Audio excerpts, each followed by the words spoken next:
Welcome back. Bulletin کا آغاز کریں گے اور سب سے پہلے آپ کو خبر دیں گے سعودی عرب، پاکستان اور ترکیہ نے مشترکہ دفاعی معاہدے پر دستخط کر دیے، جس کے تحت کسی ایک ملک پر حملہ تینوں ممالک پر حملہ تصور کیا جائے گا۔ سعودی عرب، ترکیہ اور پاکستان کے درمیان مشترکہ دفاعی سربراہی اجلاس مکہ کے قصر الصفا میں ہوا، جس میں سعودی عرب کی جانب سے ولی عہد محمد بن سلمان، ترکیہ کے صدر طیب اردوان اور پاکستان کی جانب سے وزیر اعظم شہباز شریف شریک ہوئے۔ ترجمان دفتر خارجہ کے مطابق اجلاس میں سعودی عرب، ترکیہ اور پاکستان کی جانب سے مشترکہ دفاعی معاہدے پر دستخط کیے گئے۔ معاہدے کو مکہ ڈیفنس جوائنٹ ایگریمنٹ کے نام دیا گیا ہے۔ سعودی ولی عہد محمد بن سلمان، وزیر اعظم شہباز شریف اور ترک صدر رجب طیب اردوان نے دفاعی معاہدے پر دستخط کیے۔ دفتر خارجہ کے ترجمان کا کہنا ہے کہ معاہدے کے تحت تینوں ممالک میں سے کسی ایک پر حملہ تینوں پر حملہ تصور کیا جائے گا۔ معاہدے کا مقصد کسی بھی جارحیت کے خلاف مشترکہ دفاعی صلاحیت کو مضبوط بنانا ہے۔ سعودی عرب، ترکی اور پاکستان کے درمیان دفاعی تعاون کو فروغ دیا جائے گا۔ ایک اللہ، ایک رسول، ایک قرآن، ایک کلمہ، ایک قبلہ، ایک پہچان۔ ترکیہ، سعودیہ اور پاکستان اخوت، ایمان اور مشترکہ دفاعی عزم کے مضبوط رشتے میں متحد۔ مکہ مشترکہ دفاعی معاہدے کے موقع پر خصوصی نغمہ جاری کر دیا گیا۔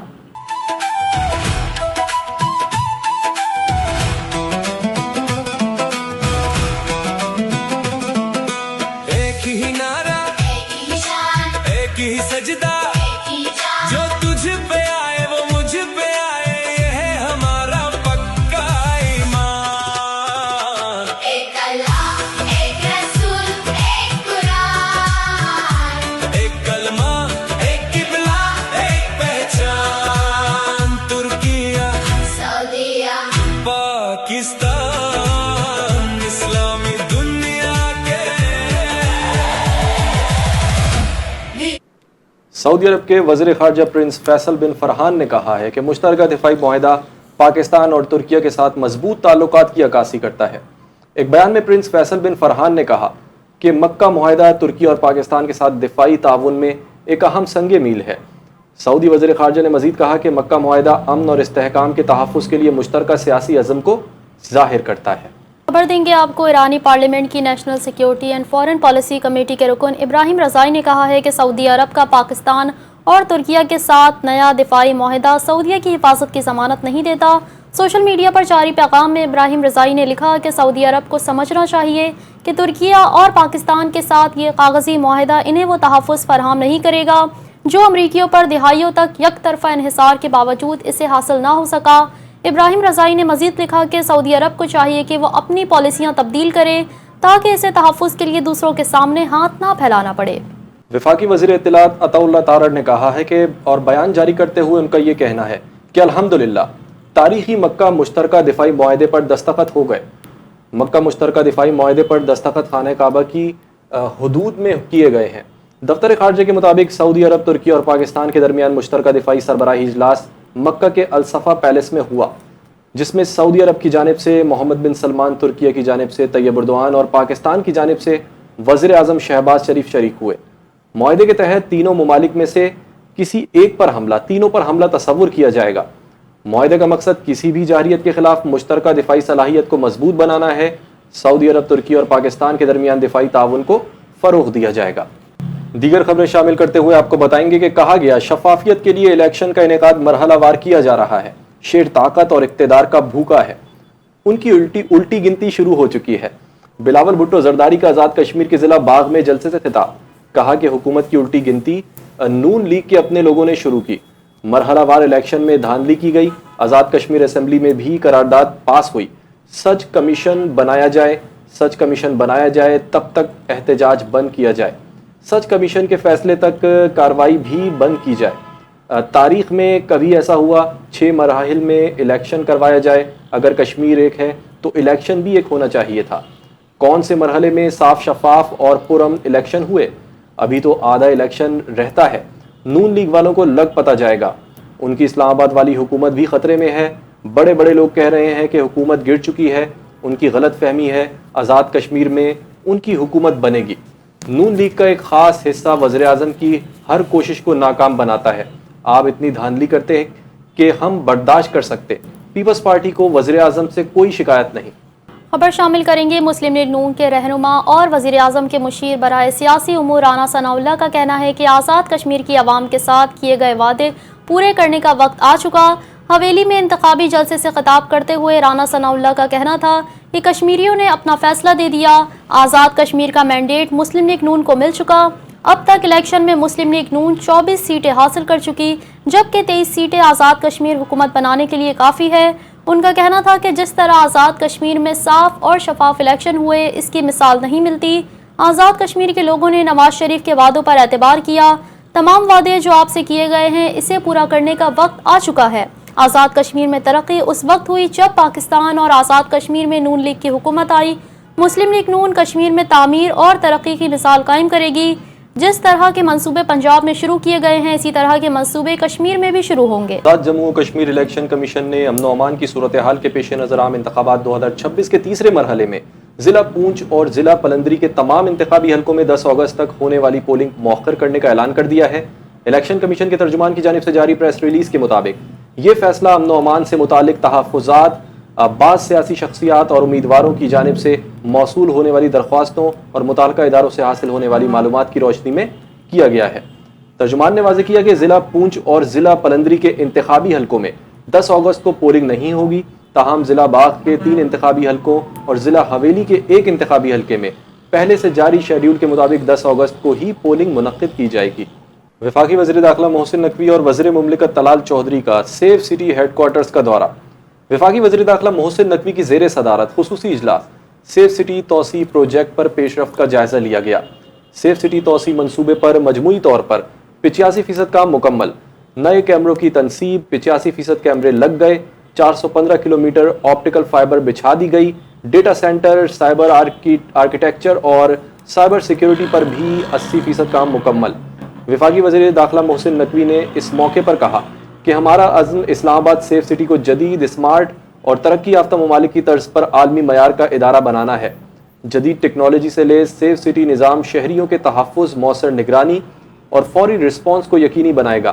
وزیر داخلہ نے اسلام آباد سیف سٹی کے جدید فیوژن سینٹر کو 3 ماہ میں مکمل کرنے کا ٹاسک بھی دے دیا۔ کہا کہ سیف سٹی بل کو حتمی شکل دے کر جلد از جلد قومی اسمبلی میں پیش کیا جائے۔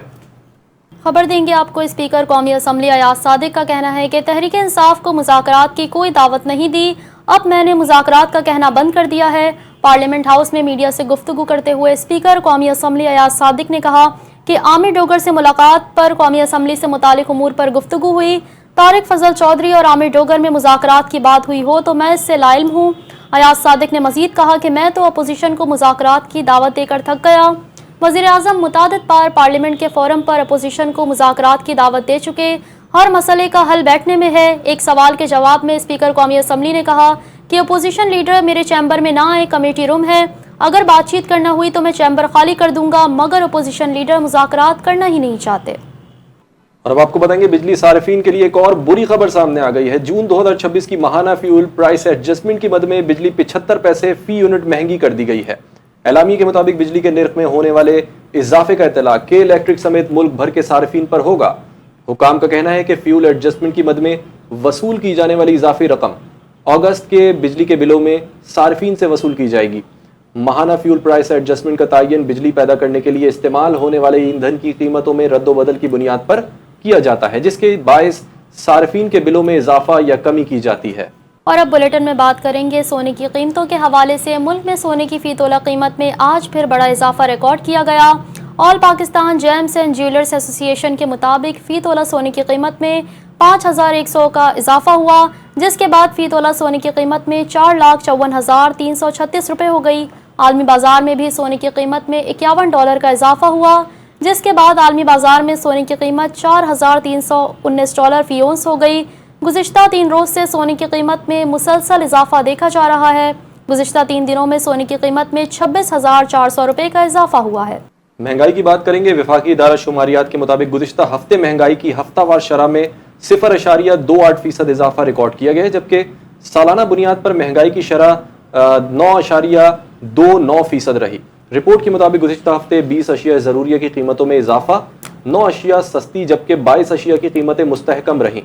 پیاز 10.14%، چکن 9.19% اور دال چنا 2.43% مہنگی ہوئی، جبکہ سرخ مرچ، چائے، گندم کا آٹا، گھی اور جلانے کی لکڑی کی قیمتوں میں بھی اضافہ ریکارڈ کیا گیا ہے۔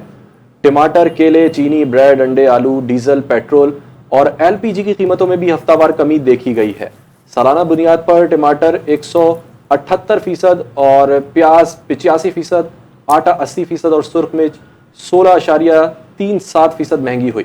اسی طرح ایک سال کے دوران مٹن 16%، بیف 14% اور بریڈ 9% مہنگی ہوئی، جبکہ LPG کی قیمتوں میں 54%، ڈیزل میں 35% اور پیٹرول میں 26% اضافہ ریکارڈ کیا گیا۔ شامل کریں گے کراچی کے علاقے سراب کوٹ میں عیدی سینٹر سے عملے کی تنخواہوں کے 65 لاکھ روپے لوٹ کیے گئے۔ ناظم آباد میں گھریلو جھگڑے کے دوران باپ نے بیٹے کو قتل کر دیا، جبکہ سپر ہائی وے گڈاب کے علاقے میں پہاڑ سے گر کر ایک کم عمر لڑکا جان کی بازی ہار گیا۔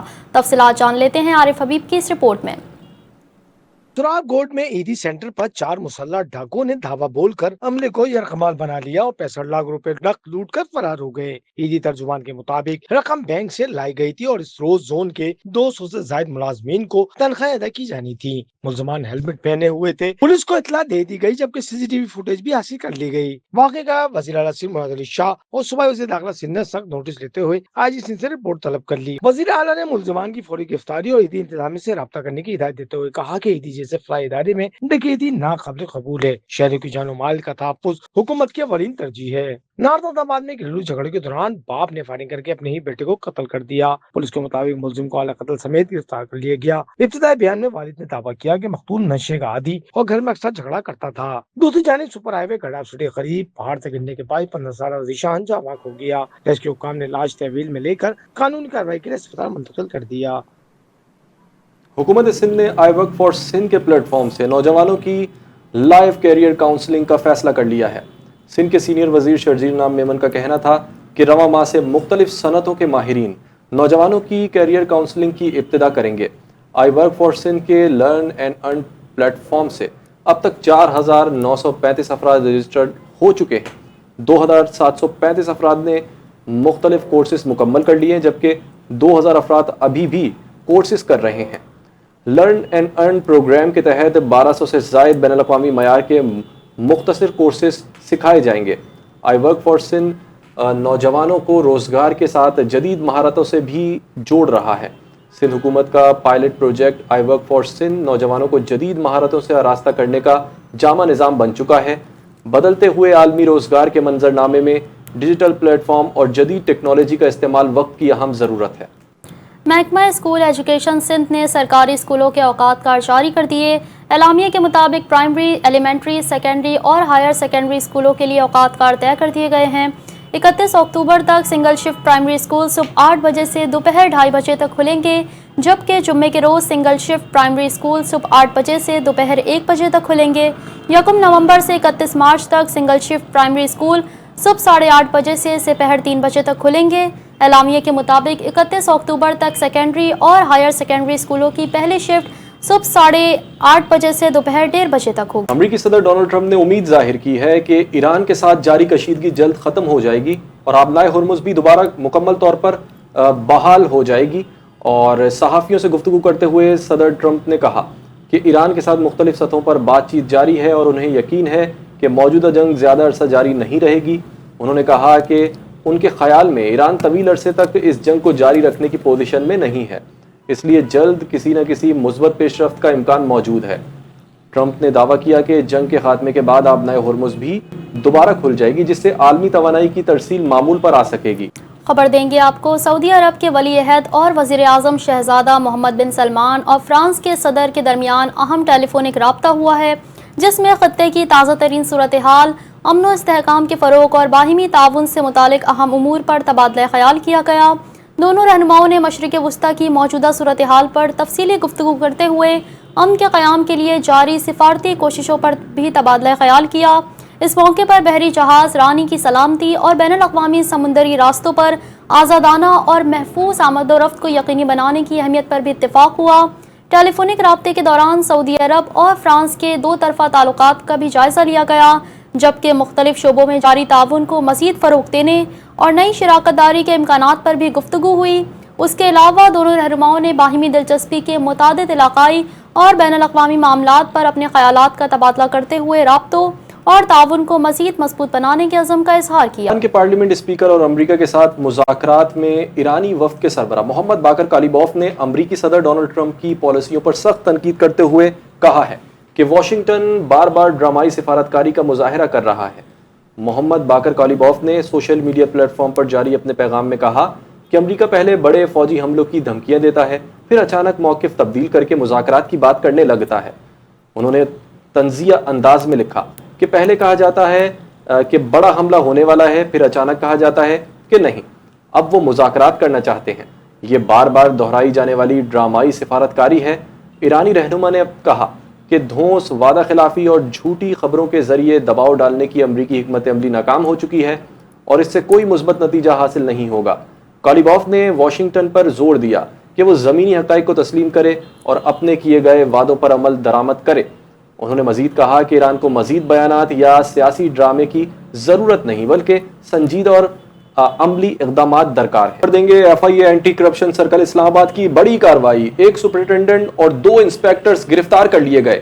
Federal Investigation Agency anti corruption circle Islamabad نے بدعنوانی کے خلاف جاری مہم میں ایک اور اہم کامیابی حاصل کرتے ہوئے پاکستان کسٹمز کے ایک سپرنٹینڈنٹ اور 2 انسپیکٹرز کو رشوت ستانی، بھتہ خوری، اختیارات کے ناجائز استعمال اور مجرمانہ سازش کے الزام میں گرفتار کر لیا ہے۔ شکایت کنندہ نے FIA کو آگاہ کیا کہ مذکورہ افسران نے ملی بھگت سے اسے ہراساں کیا، دھمکیاں دیں اور کسٹم کے زیر التوا مجرمانہ مقدمے میں ناجائز رعایت کے عوض ابتدائی طور پر 50 لاکھ روپے کا مطالبہ کیا، جو بعد ازاں 25 لاکھ روپے پر طے پایا۔ ملزمان نے یہ بھی دھمکی دی کہ مطالبہ پورا نہ ہونے پر شکایات کنندگان کے خاندان اور ساتھیوں کو بھی مقدمے میں ملوث کیا جائے گا۔ خبر سے آگاہ کریں گے نوجوان میر رضا کی موت کی تصدیق کے لیے قبر کشائی کا معاملہ۔ قبر کشائی کے لیے نیا بنائے جانے والا بورڈ کو دوبارہ پچھلے سے تبدیل کر دیا گیا۔ پچھلے میڈیکل بورڈ کی بحالی کا حکم نامہ جاری کر دیا گیا۔ اسی حوالے سے مزید تفصیلات جانتے ہیں نمائندہ NTN نیوز عارف حبیب سے۔ عارف بتائیے گا، بورڈ تبدیل بار بار کرنا اس کا کیا مطلب ہو سکتا ہے؟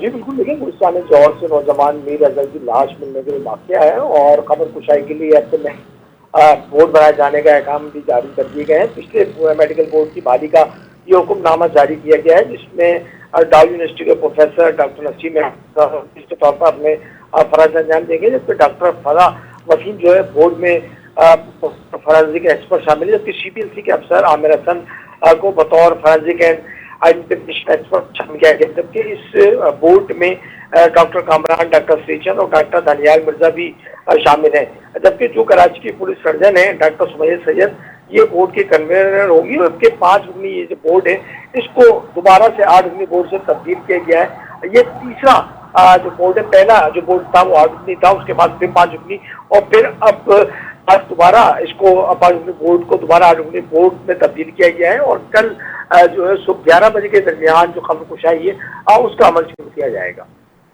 عارف ہمیں اپڈیٹ کر رہے تھے، آپ کا بہت شکریہ۔